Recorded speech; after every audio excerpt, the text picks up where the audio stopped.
Bonjour à tous, nous poursuivons avec la 4e Mishnah, Mishnah Dalet. Comme nous l'avons vu, donc le Kohen Gadol était séparé de sa maison pendant 7 jours avant Yom Kippourim pour se préparer à la Avoda au service de ce jour-là. La Mishnah nous enseigne Kol Shivat Hayamim pendant les 7 jours, Lo hayu monim mimenu ma'achal u'mishte.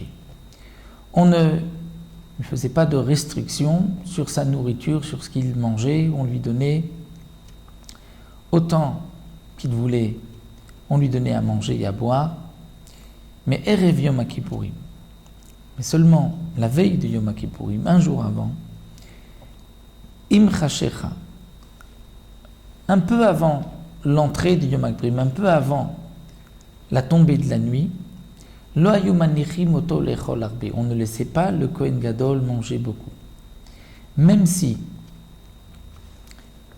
le lendemain, c'était un jour de jeûne. Et donc le Kohen Gadol devait se préparer à ce jour-là et devait manger, mais on ne le laissait pas manger trop de nourriture. Pourquoi ?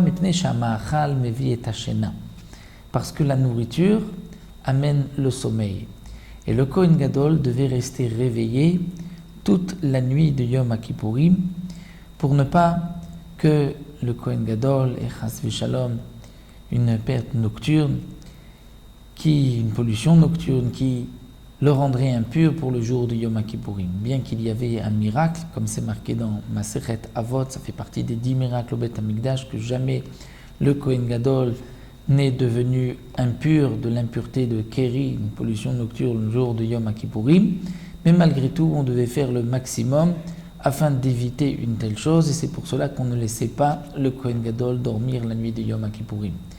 Et donc, c'est pour cela aussi qu'on ne lui donnait pas trop à manger afin qu'il ne s'endorme pas, puisque la nourriture apporte le sommeil, comme nous enseigne ici la Mishnah. Nous arrêtons là, on prendra la Mishnah et nous verrons le début de la Ktoret, des encens, et de cette fameuse famille Bet Aftinas qui fabriquait la Ktoret, qui préparait la Ktoret, comme nous le verrons dans la Mishnah.